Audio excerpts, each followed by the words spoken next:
Welcome to the Think You Popular podcast. I appreciate you guys being here.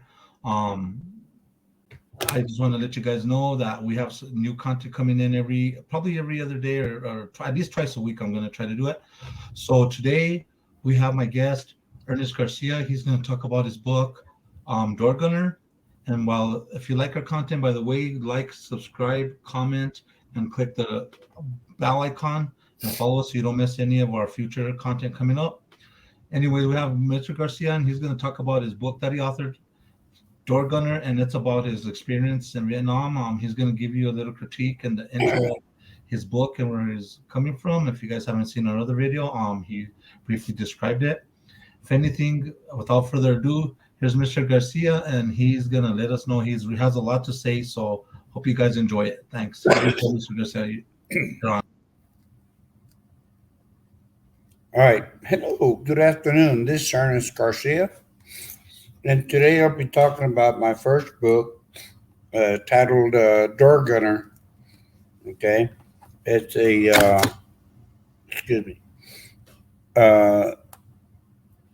before, during, and after Vietnam history of me.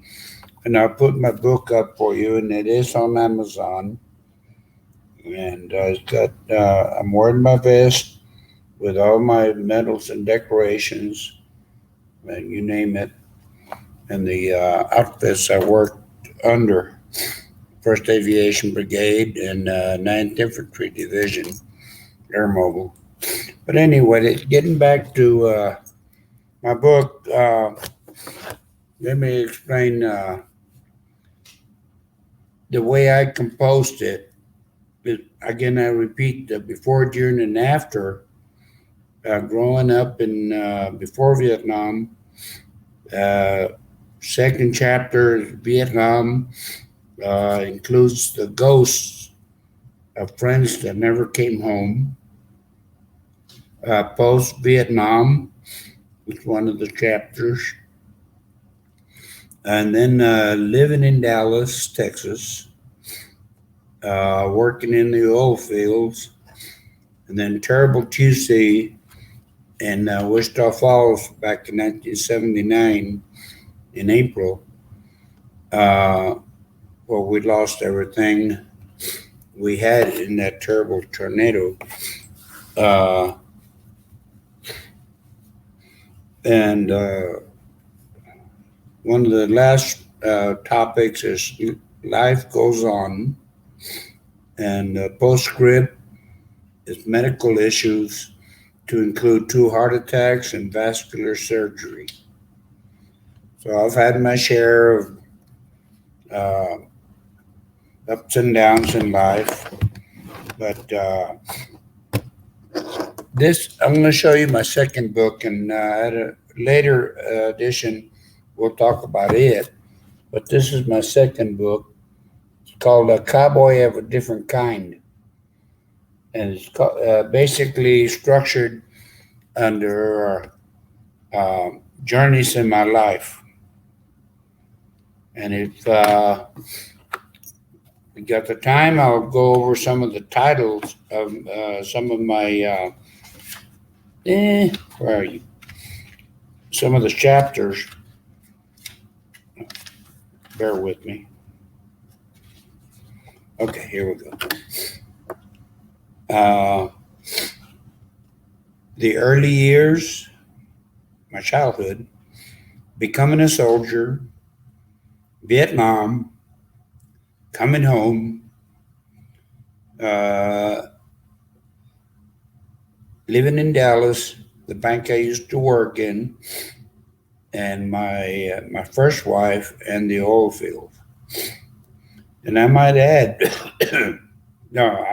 that's okay.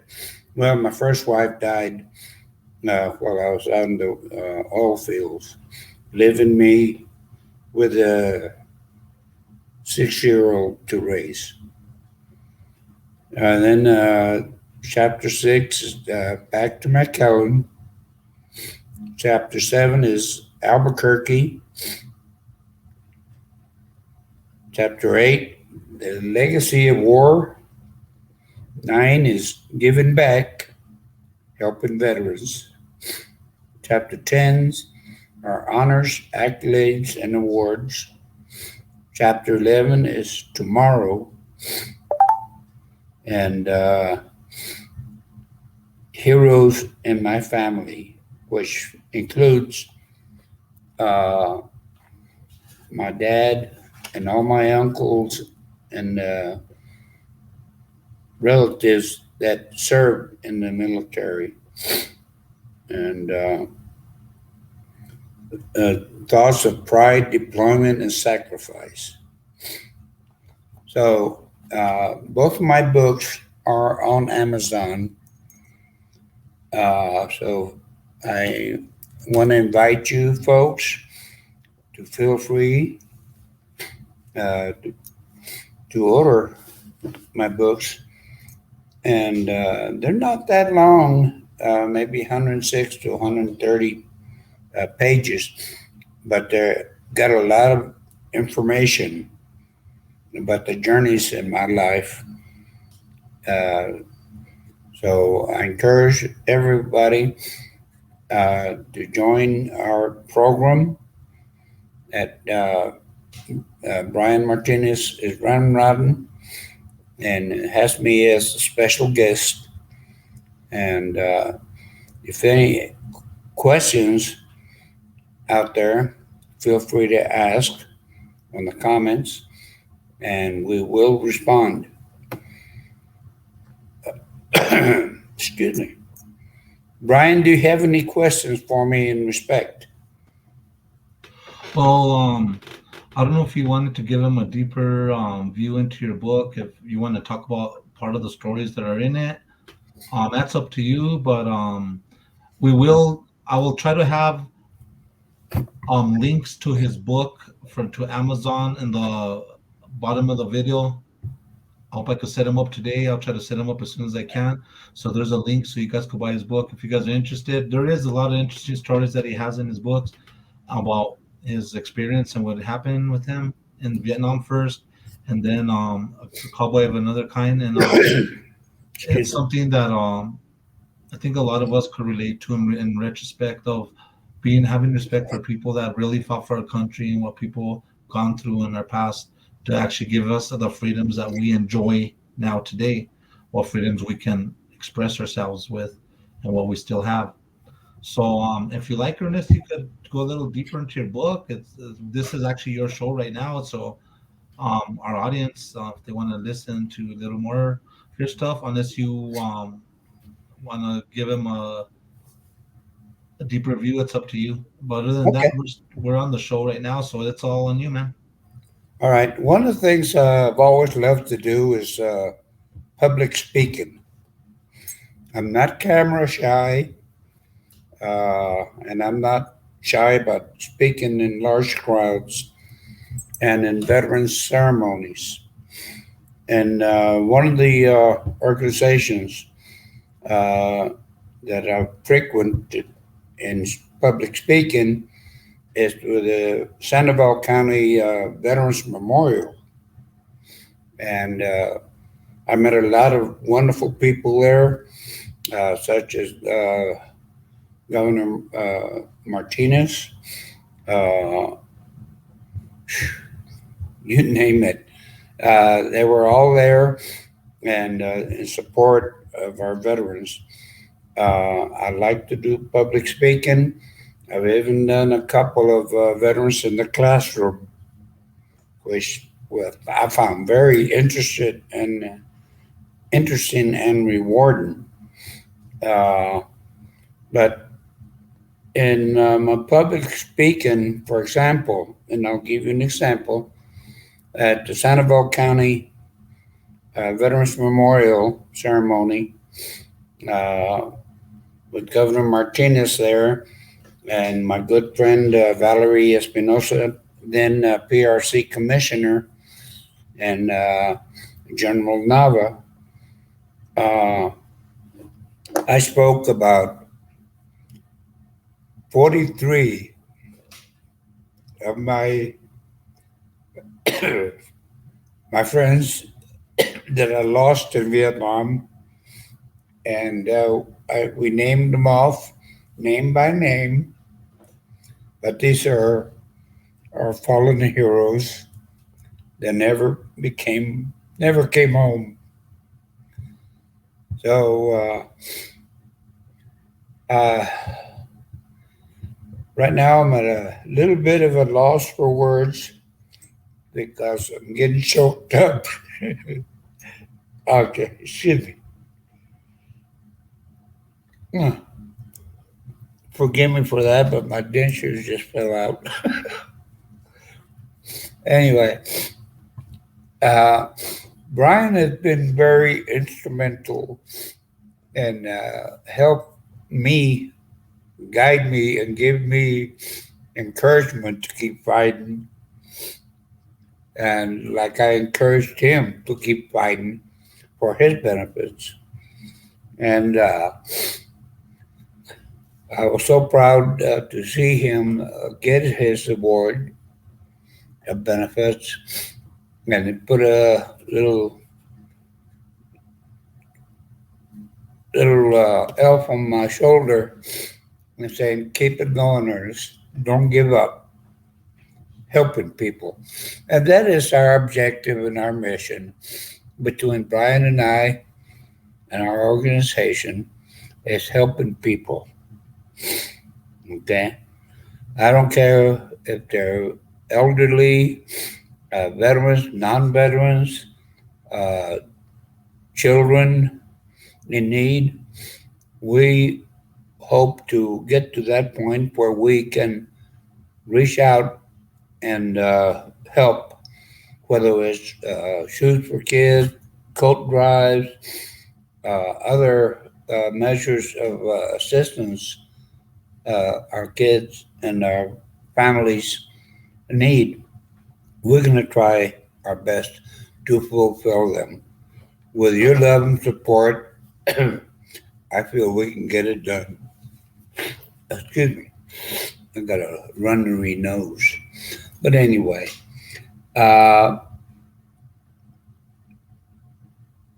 let me see, what else do I have to talk about? Let me pull up this book here. Oh, I know what I want to talk about.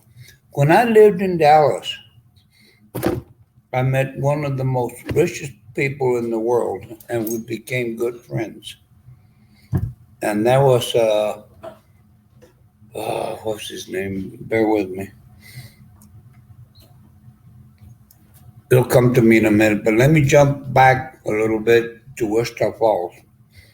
Uh, there was another billionaire that I became friends with, D.H. Bolin. He owned the uh, Bolin Oil and Gas Company. And I went to work for him.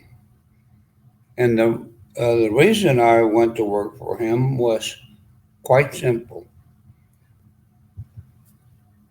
When I arrived in Wichita Falls, I didn't have a job per se. I got a job at a parking garage, and I got to know Mr. Bolin, D.H. Bolin, and a lot of his staff.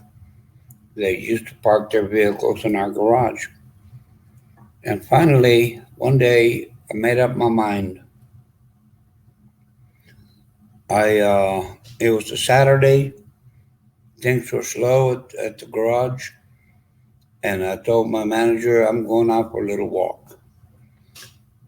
So I went across the street to Mr. Bolin's office building. I went up to his office, knocked on the door, and said, "Mr. Bolin, I'd like to have an audience with you." He said, "Sure, Ernest, come on in." He knew me very well. And he said, "Have a seat." I said, "Mr. Bolin, you know where I work, and you know my that my pay is at minimum or below minimum wage." I said, "I've got a wife and a newborn, and we're hungry." And I told him, "I want and I will not accept no." I want to go work for you in the oil field. And I repeat, I will not accept no. He says, Ernest, you know that's a lot of hard, dangerous work. I said, I don't care, Mr. Bowen. Just give me that chance to prove to you that I'll be worthy as an employee. So he picked up the phone, called the pipe yard, and told the yard manager, his name was Arky.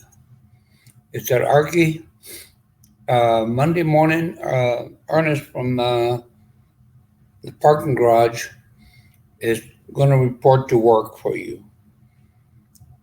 See what he can do and help him succeed. And remember, I was making minimum wage prior to that. So, I also told Mr. Bolin, I said, look, give me a chance, give me 2 weeks to prove myself, and you don't have to pay me. So he swallowed that with a grain of salt and thought about it. He said, you just report to the pipe yard Monday. I said, okay, we'll do that. So I went to work for Arky. That was his nickname. And we got along very well. 2 weeks later, without expecting anything, he handed me an envelope. Excuse me. In that envelope was a payroll check for $1,500. I was blown away. So anyway, at the end of the day, I went home. First, I stopped at the bank to cash that check. I went to our apartment, and my wife was laying there with our daughter, and she looked up at me and said, did you get paid? I said, yeah, I got paid. She said, how much? I reached in my pocket, pulled out an envelope with $1,500 and laid it out on the bed with her. She was blown away. I said, okay, now, this is the deal. I asked you to trust me, and this is the result of that. You are not happy with me quitting my job at the garage, but this is the end results. Now, what I need you to do, get up, get dressed, and let's go grocery shopping to make up, for our hunger. And we did that. So that was wonderful, wonderful. And I stayed with that company for 5 years, working from the pipe yard all the way to delivering drill pipe to oil field sites, and then finally becoming a roughneck myself. And that was very satisfying. When the oil field gets into your system, you love it. You love it, love it, love it. It's very exciting. It's hard work, dangerous work, but I did it.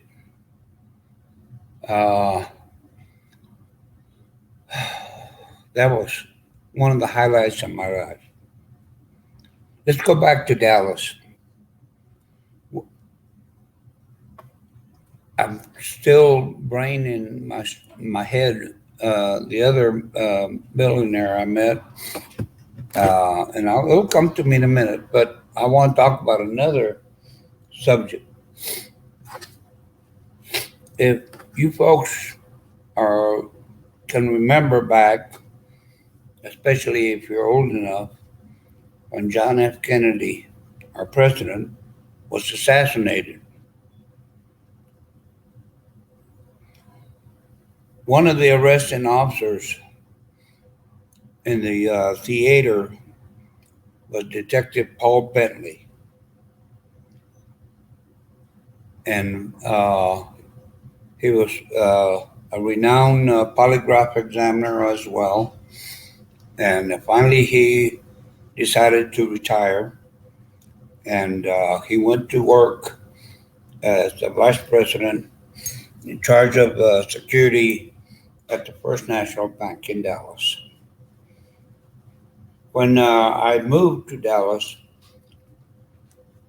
I went job hunting, and I don't know how, I don't remember, but I walked into the First National Bank and applied for a job, and it got the attention of Paul, me being a Vietnam veteran,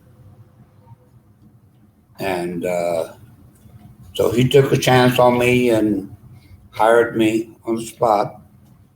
And I started off on the night shift, patrolling 50 floors of bank building uh, as a security officer. In due time, I I moved to the day shift, and to my surprise, Paul promoted me to security supervisor and in charge of the main banking lobby. And I really enjoyed that. And of course, it meant more money than what I was getting in the night shift. But that was Paul Bentley was a wonderful, intelligent man, and he left a very lasting impression on my life. And when I was working the main banking lobby, uh, overseeing all the bank tellers and everything, the activity going on there, I was lucky to get to know a lot of our customers, especially, excuse me, uh, the Dallas Cowboy team back then. People like Harvey Martin, Drew Pierce, Preston Pearson, Roger Staubach, and a lot of those Cowboys had accounts in our bank, and they would come in and visit with me. Uh, my highlight on that was Harvey Martin. Anytime Harvey came into the bank, he came straight to me, stood by me, and sized him up from top to bottom. And I guarantee you, he was a big man. His one thigh was as was as big as my waist. He was a gentle giant, and I really enjoyed that. Uh, uh, and I talk about that in my books as well. Uh, so that experience was overwhelming. But these are just journeys in my life that I write about and dish out to educate the people and the public as to what a person uh, can become if he sets his mind to it. And oh my God, it was satisfying. So anyway, uh, I can't remember, forgive me, the name of the other billionaire that worked in that bank. Uh, he had at least 4 floors. Darn it, I can't, it won't come to me. But it was a a billionaire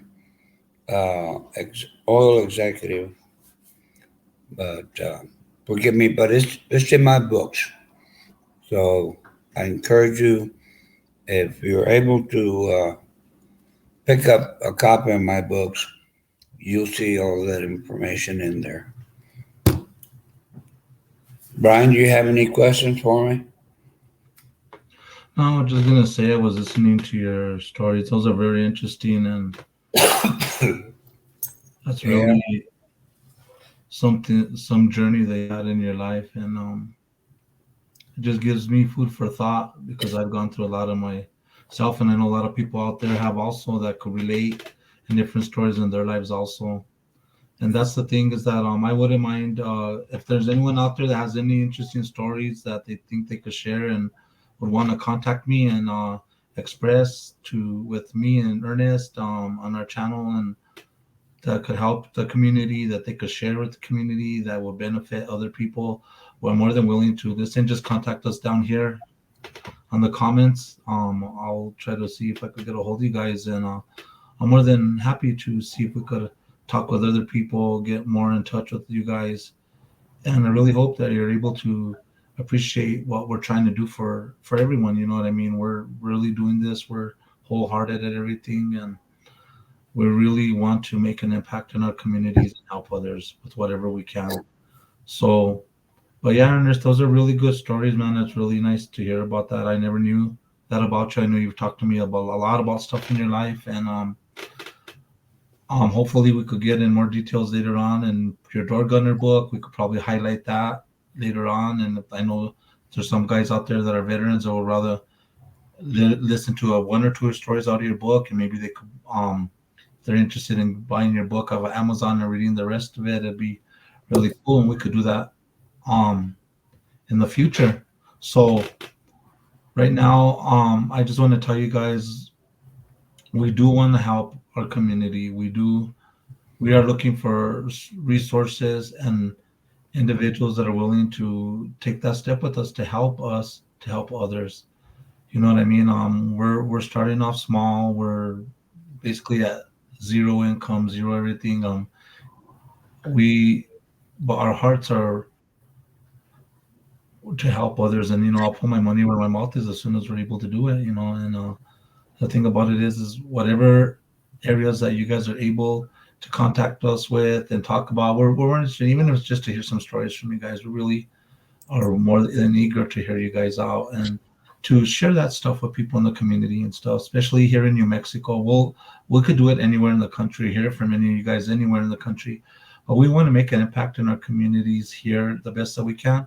But we're willing to reach out to other places. It's not just rigid where we're just doing it here.